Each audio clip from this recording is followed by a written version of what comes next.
Hi everyone, my name's David Cook and this is another episode of Off the Cuff Clarinet.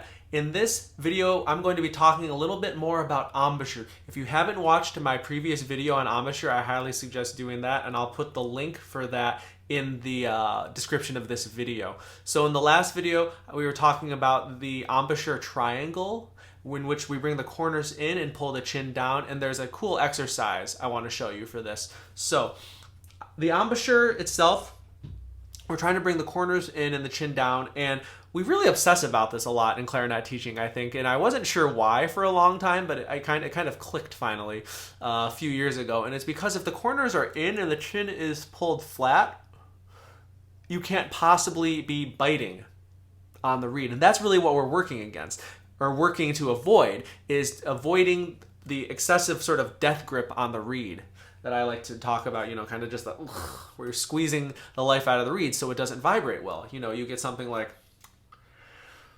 the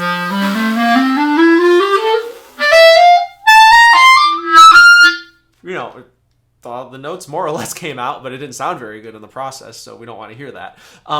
But if the corners are in and the chin is pulled flat, you can't, they sort of work in opposite directions of one another.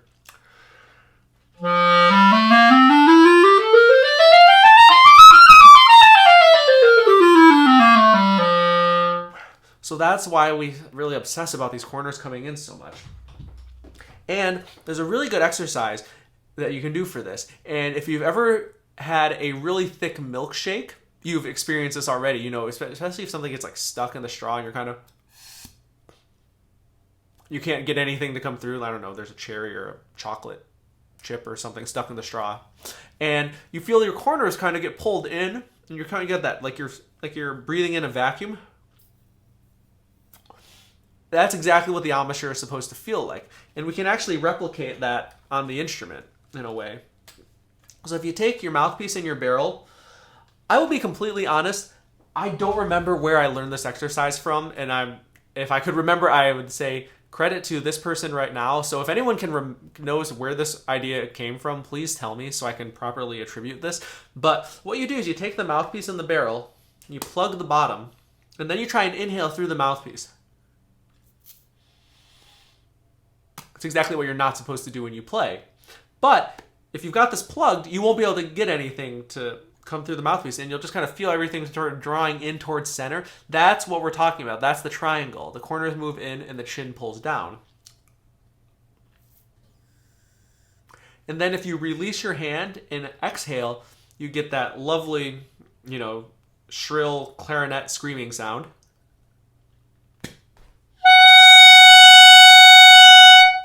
But that sort of force or tension, it's not quite the right word. I hate to say tension when we're dealing with the instrument, but the sort of centering of the embouchure, that's what we want.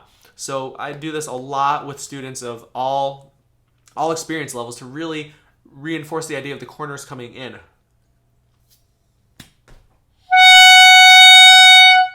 And once that feeling is very established, just put the mouthpiece and the barrel back on the instrument.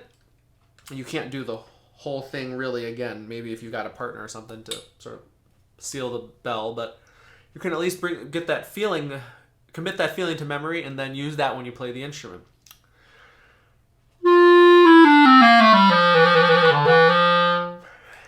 And though these corners coming in, that's something that, especially when we're starting out, we don't think about that, or we're not conscious of that when we start playing the instrument. It just kind of becomes a bad habit. So bringing the corners in, because any motion this way counteracts the biting that the jaw is designed to do, essentially move up and down.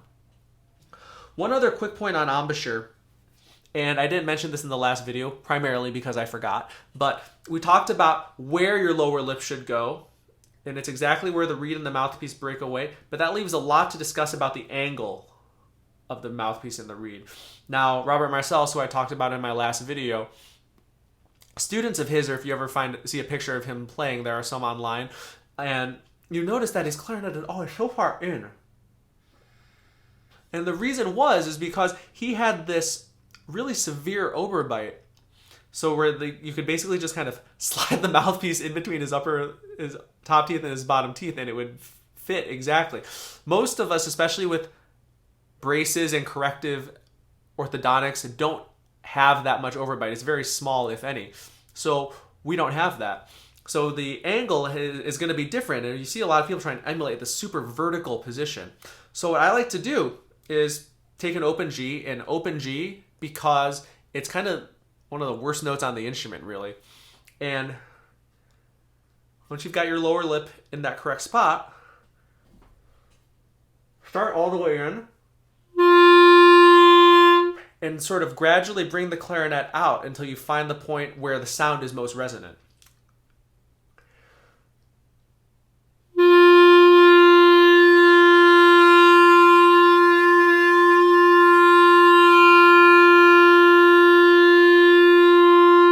So if I go too far in or out, it's really narrow and nasal. But at a certain point,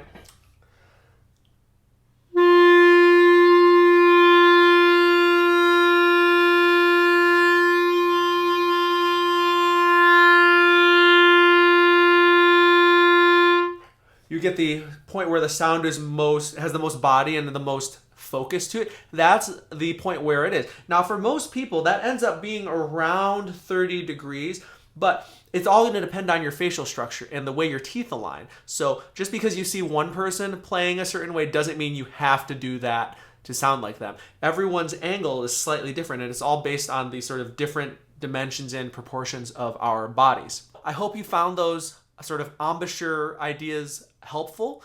If you have any feedback, leave a comment or reach out on social media. And thanks for watching. We'll have some more videos in the coming weeks.